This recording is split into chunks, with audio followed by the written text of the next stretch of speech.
வணக்கம். சித்தைக்கர் உணவே மருந்து மருந்தே உணவு. இன்னைக்கு ஃபாஸ்டிங் விரதம். அதுவும் முக்கியமா தண்ணி மட்டுமே குடிச்சுக்கிட்டு ஒரு 12 மணி நேரத்துலேருந்து 24 மணி நேரம் வரைக்கும் விரதம் இருக்கிற முறை, அதோட பலன்கள் இதெல்லாம் பார்க்கலாம். சித்தர்கள் இந்த விரதத்தை பற்றி நிறைய சொல்லிட்டு இருக்காங்க. இப்போ சயின்டிஃபிக்காக ப்ரூவ் ஆகுது அப்படிங்கிறது ஒரு சின்ன விஷயத்தில் நான் சொல்கிறேன். நோபல் பரிசு இப்போ கிடச்சிருக்கு. ஜெர்மனில் உள்ள ஒருத்தர் இதை பற்றி ரிசர்ச் பண்ணியிருக்காங்க. என்ன அப்படின்னா 21 நாள் தொடர்ந்து ஒரு 12 மணி நேரம் மட்டும் தண்ணி மட்டுமே குடித்து கொண்டு இருந்தால் கேன்சரால் பாதிக்கப்பட்ட அந்த செல்ஸும் சீக்கிரம் அழியுது, கேன்சர் வராமல் தடுக்கலாம் அப்படிங்கிறத ப்ரூஃப் பண்ணியிருக்காங்க. கிளினிக்கலி சயின்டிஃபிக்கலி ப்ரூஃப் பண்ணியிருக்காங்க. இதை தான் ஆதி காலத்திலேருந்து சித்தர்கள் நம்ம முன்னோர்கள் கடைப்பிடித்து வந்த ஒரு விரத முறை. அதாவது மாதம் ஒரு முறையாவது அந்த காலத்திலேருந்து முக்கியமாக 25 வயதிலிருந்து ஒரு நாளாவது 12 மணி நேரம் வெறும் தண்ணியே குடித்து கொண்டு இருந்தால் போதும். அதேமாரி 24 மணி நேரம் இல்லைன்னா 36 மணி நேரம், யாருக்கு எவ்வளோ முடியுமோ இந்த மாதிரி. அதுவும் முக்கியமாக 40 வயது தாண்டினவங்க கண்டிப்பாக இதை செய்யணும். டயாபெட்டிக்ஸ் செய்யலாமா அப்படின்னா யார் எவ்வளோ நேரம் வெறும் தண்ணியை மட்டும் குடிச்சிட்டு முதல்ல, அதாவது மற்ற நேரங்களில் ஒரு நாளைக்கு 24 மணி நேரம் இருக்குது அப்படின்னா அந்த 24 மணி நேரத்தில் 12 மணி நேரம். இப்போ ஈவினிங் 6 மணிக்கு சாப்பிட்டோம் அப்படின்னா மறுநாள் காலைல 6:30 மணிக்கு தான் சாப்பிடணும். நடுவில் பசிச்சுது அப்படின்னா தண்ணி மட்டும் தான் குடிச்சிக்கணும். இதை நோயாளிகள் பின்பற்றலாமா, எந்த வயதுக்காரர்கள் எவ்வளோ நேரம் இந்த ஃபாஸ்டிங் இருக்கலாம் அப்படிங்கிறத ஒரு சித்த மருத்துவர் அணுகி முறையாக அவங்க உடம்பை செக் பண்ணிவிட்டு இதை முடிவு பண்ணிக்கலாம். ஆனால் கண்டிப்பாக இந்த விரத முறை மாதம் ஒரு முறையாவது கடைப்பிடிச்சிட்டு வந்தால் ரொம்ப நல்லது. நம்ம ஒவ்வொரு மதத்தினரும் இதை ஃபாலோ பண்ணிட்டு தான் இருக்காங்க, கடவுளுங்கிற பேரில்.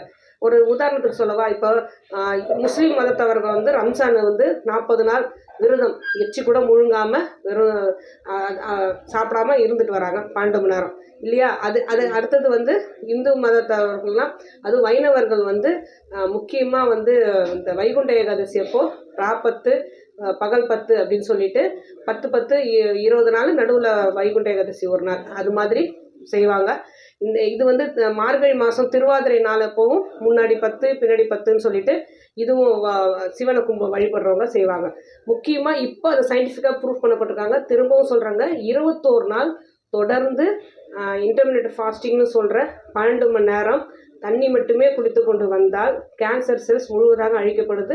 உடம்புல உள்ள மற்ற நச்சு தரக்கூடிய நோய் வரவழைக்கக்கூடிய எல்லா செல்ஸுமே அழிக்கப்படுது. இது ரொம்ப ரொம்ப நமக்கு நல்லது.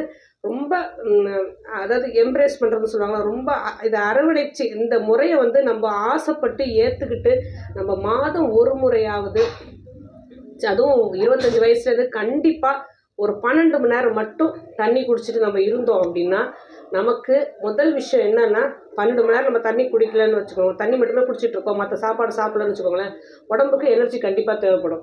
சாப்பாடு இல்லை, எனர்ஜி என்ன, நம்ம உடம்பு என்ன செய்யும் அப்படின்னா, எப்படி அமைக்கப்பட்டிருக்கு நம்ம உடம்பு அப்படின்னா, உடம்புல உள்ள முதல்ல கெட்ட செல்ஸை தான் சாப்பிட்டுட்டு அதுலேருந்து எனர்ஜி எடுத்துக்கும்.